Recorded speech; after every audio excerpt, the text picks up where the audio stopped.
welcome to Money, Money, Money, your weekly personal finance date with me, Surabhi Upadhyay. Now, if you have over 1 crore rupees to invest and are wondering where to park that cash, then look no further, because this week's edition of Money, Money, Money is all about the world of alternate investing. Options that a high net worth individual can consider while making his or her investment choice. Joining me on the show this week is Vaibhav Sanghvi, the man who runs the largest hedge fund in the country, the Category 3 fund, which is the Ambit Alpha Fund. Now, this fund has recently crossed the 1,000 crore rupee mark in terms of assets under management. Also joining me to share the wealth planning perspective on AIFs is Feroze Azeez, Deputy CEO, Anand Rathi Private Wealth Management. Gentlemen, great to have you on the show. Thank you so much for taking out the time. So, Feroze, let me start with you first. When we are talking about alternate investing, we're talking about the super rich, the HNI and the HNI fraternity. Why should they look at alternate investments? I'm guessing the basic idea is to generate better return. Correct. An alternative investment is for a person who has actually exhausted and utilized the other investment venues and wants to graduate to something which is exotic enough and to have complex solutions of something which is a high return kind of a game. So that's precisely one reason why an investor would want to actually look at alternate. There are several other reasons as well, which could be trying to get something which is non-correlated to the market, because you have large exposures to equity, for example, then you have debt. But if you want to have something which is not correlated to either of these asset classes, then alternate could probably be something which is the only solution for you. So these are the two primary reasons. Returns and some degree of risk mitigation could be the right reason why somebody should ideally look at it. So Vaibhav, of course, you're running this massive fund, the Alpha Fund. What is the philosophy, or what is the thinking? What is it that you're looking to promise to the investor that he should look beyond traditional investment platforms and come to someone like you? See, we all know the traditional risk matrix, and everybody knows that lower the risk, lower is the return, and higher the risk, higher is the return.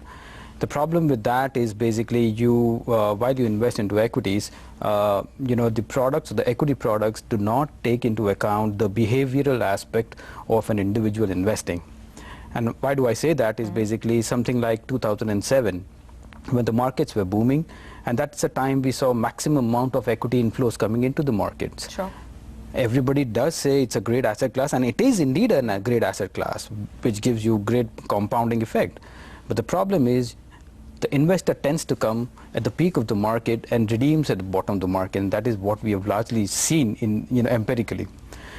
What basically Ambit Alpha, our fund does, or probably what we aim to achieve, is to achieve those kind of returns. I'm not on a gross basis. I'm not saying on a net tax, net fees basis. On a gross basis, similar to those kind of thing, but at a much reduced standard deviation or volatility. And what is standard deviation and volatility is basically the risk which you carry on investing into a product. So that's the basic objective of what we do. It's interesting you say that, because when you think hedge funds, the instant thought that kind of comes to mind is high risk and then high return. Are you saying that's not necessarily the case? That's absolutely not necessarily the case, purely because a hedge fund is just a word under which there are numerous strategies, and in numerous strategies there would be strategies which are of low risk, there would be high risk, and probably medium risk as well. We are at the lower end of the risk spectrum, but there would be products which would be beating equity markets. We are an absolute return fund, and there would be funds we would be relative return. A relative return on a comparative basis will carry a little higher risk. Okay, fair enough. Feroze, it's important to understand the regulation and the categorization of alternate investment funds. So from what I know is that, of course, with the SEBI guidelines of 2012, now we have 3 separate categories, category 1, 2 and 3 AIFs. So if you could just quickly run us through how the different funds are placed. See, I think, like you rightly pointed out, there are 3 categories. Generally, whenever there's a platform, there are more categories than an individual needs. And it gets confusing for an individual HNI investor too. So ideally, a category 1 is something which is a very seed fund and has some degree of CSR, corporate social responsibility kind of an objective. So most of the funds set up there. A lot of the venture cap funds, I'm guessing, or the angel investing funds. Angel investing funds, and they also have a wrapper of trying to get some degree of social cause in it. So that's category 1. The category 2 and 3, which is more relevant from an individual's perspective. Category 2 would be where you actually invest in real estate and private equity funds, which actually deploys money for longer periods of time, because there's a minimum time frame of about 3 years. So time frame wise, it's 3 years. It gets listed. From a taxation perspective, you might just be able to get some degree of benefit. So that's the second difference. Okay. And the third is that the category of investment is private equity and real estate, more or less, because that's the minimum requirement of 3 years, which will help you invest in these two asset classes. So quick clarifications over here. When you mention real estate, we must keep in mind that we're not talking about real estate investment trusts, which is a totally different new category. It's a new vehicle altogether, which is yet to sort of take off in a very big manner. Correct. You mentioned taxation, so do elaborate on that for category 2.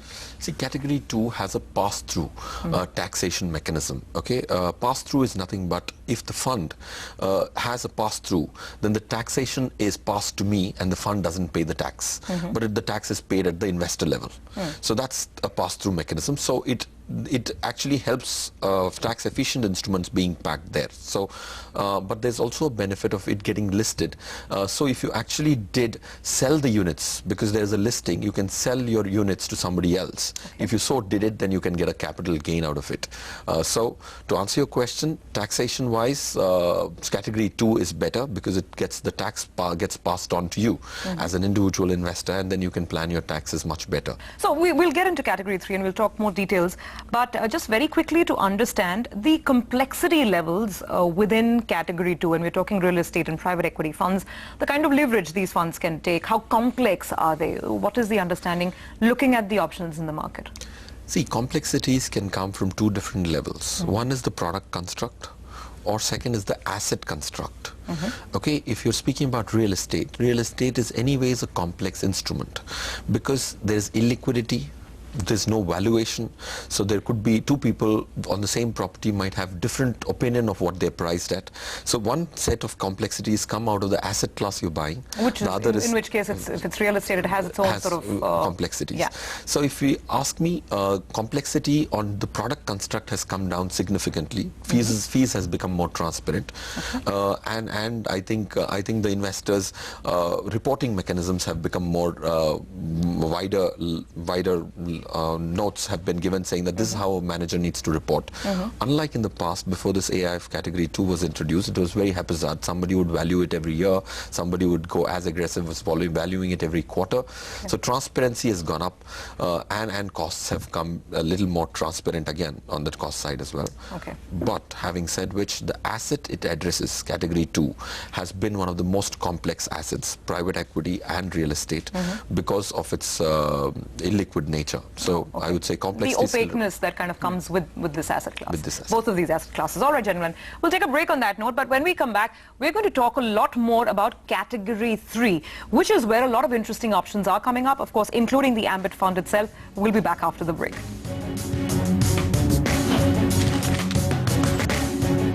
Welcome back here with Money, and this week we are talking about alternate investment funds. My guests on the show are Feroze Azeez of Anand Rathi Private Wealth, as well as Vaibhav Sanghvi of Ambit. Vaibhav, let's talk a little more about category 3 now, because your own fund obviously is part of category 3.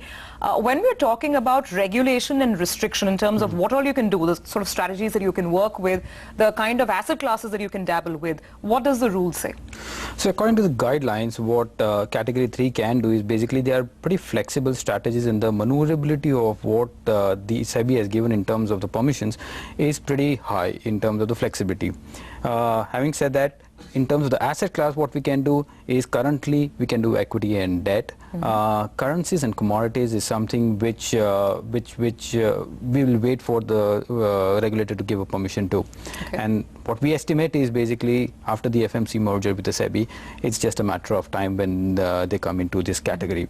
But essentially, when you're dealing with asset classes which are part of a very well-regulated market setup, very transparent setup in any case. Absolutely. So, but in terms of the operative or maneuverability of an of a product in that, what you can basically do in category 3 is basically you have the capacity to take leverage. And I don't think there is any cap on the quantum of leverage. No, that there is. So the maximum leverage you can take is basically in the ratio of 1:1. So in case if you have 100 rupees of corpus, you can, the maximum notional gross positioning you can take is about 200 rupees.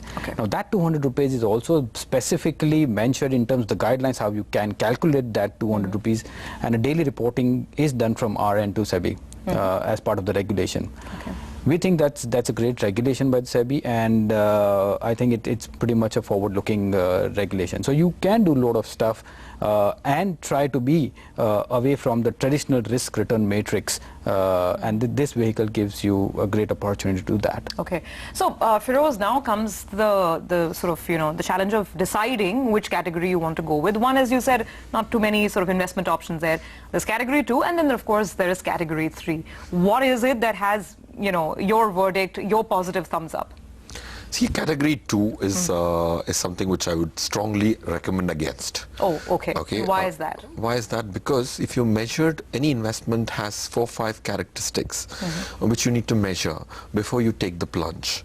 The first one, of course, is the return.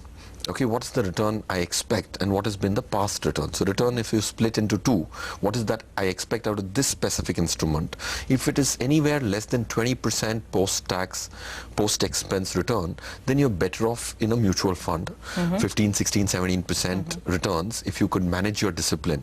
Like I was. Let me ask the fund manager. Would you agree? That's a tough benchmark that Feroze is putting up. But do you think that makes sense, because you're getting into a structured, slightly more complex product, so therefore you have to match up on the returns? That's not necessarily for category 3. I'm saying generally when you're talking about alternate funds. What we always believe, that return is the second hand of risk you take onto the product. Higher the risk and higher is the return, obviously. Now, if you are being exposed to category 2, where you have lock-ins, where you have, where you don't have the visibility of returns probably till the fund ends, because there are very few exits which we have seen in terms of the private equity in the last so many years. That's an asset class which is illiquid, which is not proven much, and that is why you will always have a little higher return expectation, as you mentioned. In case of something which is pretty much listed, public equity, which can liquidate, their risk parameters are completely different than what you carry onto the category 2. Absolutely. And that's where he's right in saying that it's a different asset class, and in that you will obviously have a higher return expectation. I'm not saying that a 20% is the right number. It's just that one has to assess their own framework or own profile before investing those. So, I mean, 20% expected return, has category 2 delivered that at all in the past couple of years? In fact, we did a survey and a study which was supposed to be taking 16 funds of the category 2, but the category 2 has been named as category 2 recently, but they fall into category 2 if it was so defined about a few years back, almost a decade. We finished a decade of the first real estate fund in India about a year back. So we analyzed about 16 funds, 8 private equity and 8 real estate funds. The output was really surprising, and that really put us in a thinking mode. So the outperformance of mutual funds, even plain vanilla debt and equity mutual funds, for this 11,000 crores, which turned itself into 13 being in these 16 funds, could have actually become 20,000 crores. So these 16 people, if had chosen some other profession, these clients would have been richer by about 7,000 crores. And because of the risk, like I was mentioning, this is a high risk because it's an unknown uncharted territory. If you would have compared it with equity mutual funds, the investors would have been richer by almost 10,000 crores. So that's a lot of value destroyed. This is one. But if you went back and checked the presentations which were made to market this instrument, they were projecting 22-25%, but the aggregate return has been 6.5% for the private equity category and 5.5% for the real estate category. How much of that, I'm sure fund managers will have their own justifications for it, but to an extent, you think market conditions can be blamed, because we went through a lull, real estate market still in the doldrums, then we went through the financial crisis, etc.? So I'm just trying to play the devil's advocate here. Absolutely, absolutely. So we need to attribute this underperformance to several aspects, right? That's when you will know whether this underperformance will sustain or it will do better. Then when we actually broke down this, there were different reasons why this kind of underperformance has come. One of them definitely is not the market condition.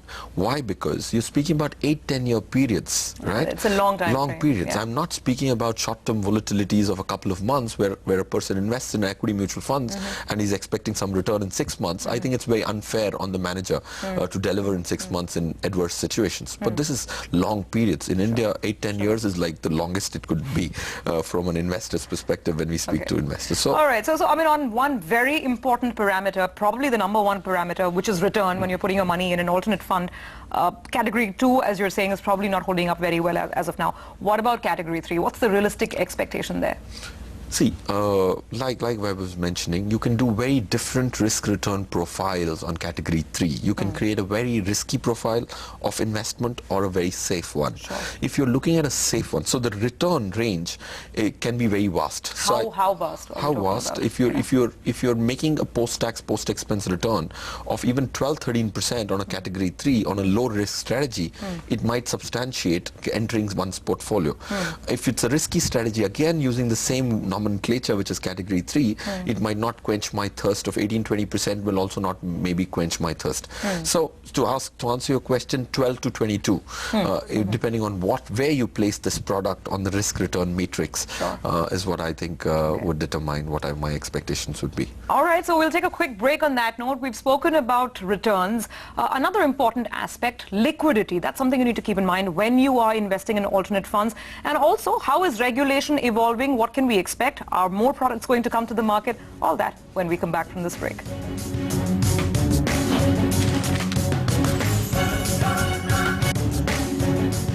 Welcome back to Money, Money, Money. This week we are talking all about alternate investment funds. So we've spoken about two important criteria, which is, of course, the complexity level of the fund itself, the return, what should one expect. Now, talking about liquidity, Vaibhav, do tell us what the stipulated guidelines are and how quickly, as an HNI, can I get my money back if I'm invested? Sure. In a category 3 fund, there is no restriction on whether you need to be a closed-ended fund or an open-ended fund. For us, we are a monthly liquidity provider. So if an investor comes this month, he can pretty much take the money back, in the very next month. However, what has been happening is basically there are some closed-ended funds which have been launched primarily to assuage the taxation concerns around some of those products. So we, as a product manager, have an option of having it open-ended or closed-ended. We think, in the interest of investors, we better be open-ended so that the liquidity is pretty much there and investor can take out the money as and when they want it. You mentioned tax, so do explain that to us as well, because as Feroze mentioned, 1 and 2 enjoy the pass-through status where the end investor has to deal with the tax incidence. Correct. How does it work for category 3? So the basic difference between category 1, 2 and category 3 is basically category 1 and 2 have a pass-through. In effect, what does it mean is basically the incidence of tax lies in the hands of the investor in case of category 1 and 2, and in case of category 3, the incidence of tax lies with the trust, which is the investor or which is the fund. The fund itself, yeah. Correct. We don't see any difference between a pass-through and a non-pass-through purely because ultimately it has to be taxed at one leg of the transaction, and that is what it is happening. It's just that if the tax is streamlined by the income tax authorities, this whole category can appear hugely attractive to any of those investors. So what do you mean by streamlined when you say it should be a little... What we have been recommending is basically the incidence of taxation to be transferred from a trust to an investor. Okay. Currently, we are at the trust. Which is pretty similar to the pass-through status that category 2 enjoys. The problem is pass-through is not a concession. It is just the transfer of incidence of tax from a trust to an investor. That's it. So telling that it's a concession, it's not the case. No, but how does it sort of help? Of course, it does, administratively, I'm sure it kind of makes life a little easier because the fund house doesn't have to deal with the tax incidence, Absolutely. right? You are absolutely bang on target. In terms of the administrative complexities at the fund level, it's huge because the fund has to calculate the tax, pay the tax in terms of the advance tax, which supposedly happens 4 times in a year.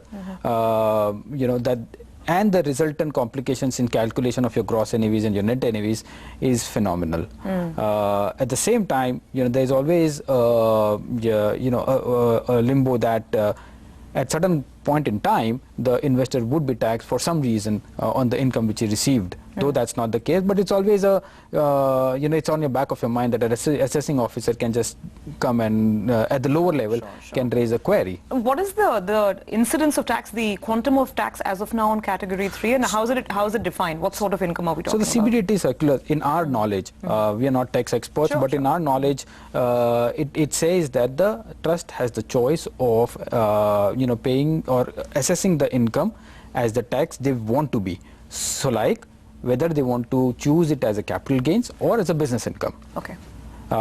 If the nature of the income is business, but you choose to be capital gains, it can't happen, right? I mean, it has to be sacrosanct with the objective it has laid with.